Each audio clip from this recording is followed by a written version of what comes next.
Astral Aegis. Written by Sylvac. Chapter 19. Growth. After the whole incident with the crystal mirror, I was taken to the infirmary where I was scanned for any traces of magic being used on me. Besides my own teleportation spell and the levitation spell, there was no residual of any other spell being cast on me. Even the entire room the mirror was in was examined as well, only for nothing else to turn up. With no evidence that some pony was influencing me, this of course led to one conclusion, that I was starting to lose my grip on reality, or so Cadence thought. Regardless of what I thought, the next day Cadence brought in several books on psychology that she used to test how sane I was. Even after I insisted for her to stop with all the tests, she pressed on anyway until I had enough and teleported out of the room. Which I immediately regretted when I appeared on the roof of one of the castle towers. This left me stuck there until a guard found me, for I didn't want to risk casting the spell again and end up several hundred feet above the ground. Though I did learn never to teleport when I'm bucking angry. During my next meeting with Shining, he wanted to directly observe the differences my training style would have from the standard one for the Royal Guards. He quickly changed his mind when I told him that I would be lobbing boulders at his troops till only one pony was standing. Instead, I observed Shining putting some of the guards through a training run on battle formations, which I took notes on due to never actually knowing how to lead a squad during battle. While Shining and I were getting along for the most part due to mutual exchange of information, Cadence on the other hoof was starting to reach her limit with me, which became really apparent the next day. "Are you okay?" I mockingly asked as I observed Cadence struggling to keep a smile on her face. "I'm fine, just peachy. Let's just focus on helping you." "Alright then, so which are we going to handle today? My anger issues or your belief that I'm going crazy?" Grinning at Cadence, I saw that her smile quickly turned into an annoyed frown until her eyes brightened. "Aether, just how old are you?" In pony years, I'm closing on my 28th birthday." I answered, my eyes narrowing in suspicion. "I see. Tell me, Aether, have you felt anything odd with your body the past few weeks? Considering that I've only been a pony for a few months, I wouldn't know if something is odd or not." "Then have you been experiencing unusual feelings for any ponies recently?" Keeping my suspicious look, I began to recall that I was feeling odd around some mares and a couple stallions I came across from both the Ponyville residence and my squad a week ago, though I had no idea why I was getting those feelings. "Well, I had some weird feelings about some ponies a week ago, but I don't see how..." I started to say before Cadence's muzzle split into a wide grin. "I think I know another reason why you've been so angry, Aether," Cadence declared. "Oh, and what is it this time?" "You're going through puberty," Cadence answered, folding her hooves over her barrel, her smug smile growing wider. "What's puberty?" I asked, causing her to almost stumble out of her chair. "You don't know what puberty is?" "I'm still learning more words, Cadence. I'm not going to know every word in the equestrian language in just a few months." I deadpanned. "Okay, well, puberty is the time where ponies tend to develop more feelings for the other gender, and this is when their Cadence started to explain before she stopped due to seeing the growing look of horror on my face. No, just no. I can't be. I just can't." "I know you hate to hear it, but it makes the most logical sense. While it may be a bit early for your age, it's not unbelievable that you're an early bloomer. Furthermore, puberty would also help to explain some of your anger issues." "But what? No!" I started to say before I shook my head clear of my confusion and pointed a hoof at her. There must be a spell to fix this!" "You want a spell to fix puberty? Do you know how crazy that is?" "I don't care! Just cast the spell or do something!" I shrieked, flailing my forelegs around in a panic.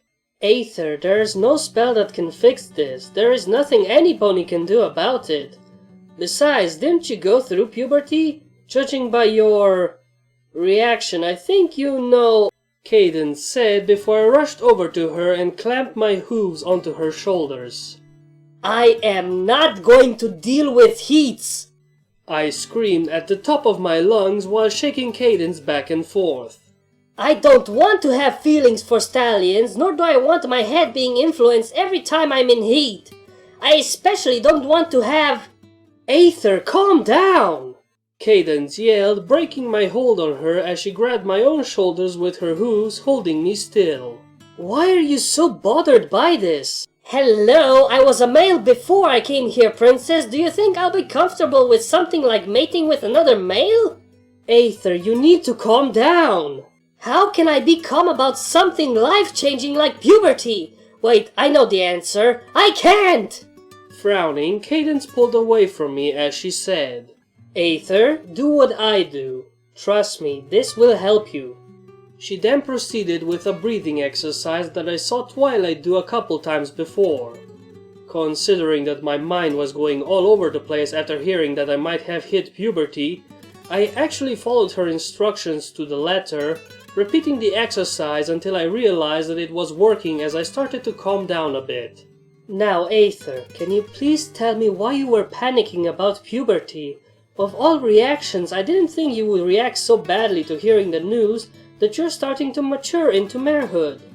Hello! Puberty means I'll be getting feelings for colts and stallions. I don't want to have feelings for them since I was a male in my past life. How about fillies and mares? Cadence asked, causing me to close my mouth for a minute as I stared at her. Huh. You too? Why... Oh, forget it. I replied, my exasperated tone showing just how frustrated I was getting.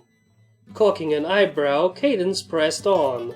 What's wrong with having feelings for the same gender? Was it inappropriate from where you came from?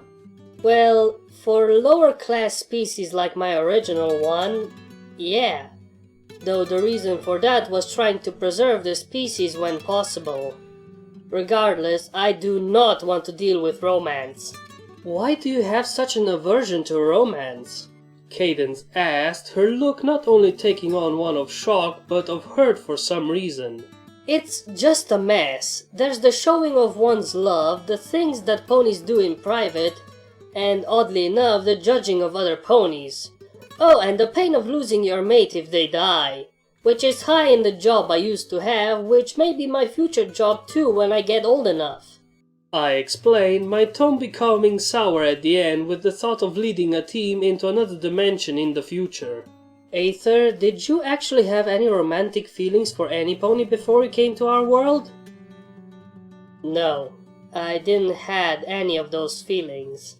Her face taking on a sad expression when she heard my answer, she started to say, No pony should, before I decided to cut her off. I was a part of a dying species, Cadence, to the point that I had no potential mates at the city I once called home.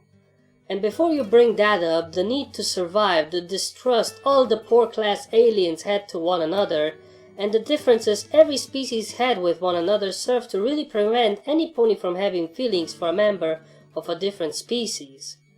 You could say that I was raised in an environment that discouraged any romantic feelings from arising. Also, yeah, I know, it sounds horrible, though I know much more worse than you think since I lived through it. During my little explanation, I had my head in my hooves due to remembering what my life was fated to be before I came to Aquas. The best I could ever hope for was to get enough money that I could live in a cheap home eating paste for the rest of my life, without having to be sent to another dimension to make some more money to survive. At that point I realized just how hopeless my life was, where no matter what I would have died alone, either being killed on some unknown planet or wasting away in a heartless society. That was when Cadence placed a hoof on my right foreleg, drawing my attention to her calming face. Aether, I think, bearing the effects of puberty and a couple other things, that all your anger is from your past. I know you may not like what I say, but you need to let go of it. Talk to some pony about it, get it off your chest, but you shouldn't let it weigh on your mind all the time. You're in a better place now, Aether. A place where you can be happy. Enjoy your time with your friends. Maybe even find that special sun pony that you could live with together in peace. For the first time, I didn't have some smart retort to toss at Cadence because I just couldn't stab my twisted view of everything into her attempts to make me feel better. That, or I was still in shock from the realization that I was probably going through puberty. Letting out a sigh, I admitted. Fine, you have a point. I'll try to find some pony I feel that I can fully trust to be able to handle my past. As Cadence was about to say something, I held up a hoof to stop her in her tracks. Not you, 'cause you will probably faint. You did at my broken leg. I just need to find a pony that can handle all the horrible things I have experienced in my past life. Cadence pouted at being denied the opportunity to help me better myself further, though she did manage to compose herself. Then we just have to figure out that right pony. Maybe Twilight? Nope, she will turn it into a research project. How about your foster parent? I really don't want to risk giving her disturbing images that will haunt her for the rest of her life. Well, maybe one of the other elements. I highly doubt it. They have some sort of naivete to them, like most ponies do. My refusals caused Cadence to release a grunt of frustration as she tapped a hoof against her chin before her eyes brightened up. How about Auntie Luna? Isn't she, I don't know, busy with princess duties like Princess Celestia? I asked with a tilt of my head, only for Cadence to let out a sheepish chuckle at first. I'm sure that she has time to lend an ear to your past. Also, she has seen enough nightmares and horrible things in her own lifetime to be able to withstand whatever horrors you have witnessed. Scrunching my muzzle in thought for a moment, I finally replied. Well, I guess she could do, especially if she does have time on hooves for me. But if you think she would be ideal to listen to my past, why didn't Princess Celestia send me to her first instead of you? No offense. My inquiry caused Cadence to tap her hooves together nervously as she answered. Well, it's because you two have some similarities. Like what? And how would that prevent her being the pony Celestia would turn to first in this matter? And just say it, I really don't like ponies dodging around the issue if they have a tough time saying it. Even if you have to insult me. Well, alright, you both have a temper issue. Yours though is worse than hers. She also may be too sympathetic to you due to both of you having to adapt to equestrian society, you from an alien one while Luna from an archaic one. Also, you're both more prone to more blunt methods. Sighing, I simply rubbed a hoof against my forehead before saying, Fine, there may be a point to having Luna being my therapist, but since you admit that it's less likely my age and puberty and more of my past bearing down on me, I guess there is no other choice but for her to be the next solution to this matter. So are we finally done with this therapy stuff? After shuffling for a while, Cadence said, Well, I would like to discuss with you about your desire to avoid romance. I really think you shouldn't avoid it completely. Just give it a chance, you may end up liking it in the end. Oh, sweet Celestia, why is it that every time anything that is love-related is brought up in regards to me, that every pony needs to lecture me on it? And why are you more determined about it than other ponies? Are you the Princess of Love or something like that? After a moment of silence, Cadence just blushed as a disconcerting smile spread over her face. Actually, I am the Princess of Love. Oh, you got to be fucking kidding me! And yet she is not. She is the Princess of Love. Happy Valentine's. I think it's a bit late to say that, but I think we're still in February after this post goes up. Even if not, Happy Valentine's. Hope you have someone to love and that they love you back just as much. And, yeah. Poor Aether. I really hope that in the end she does find true happiness in this world. Though seeing the gore tab and that we have a couple more characters to meet, like Starlight Glimmer and that suspicious entity, things are gonna get a whole lot worse before they can get any better. But, anywho, hope you enjoyed this. I hope you joined the Discord. I hope you liked, subscribed, and then all the YouTube stuff that I need to say. And, yeah, I will be seeing you in the next one. Until then, bye-bye!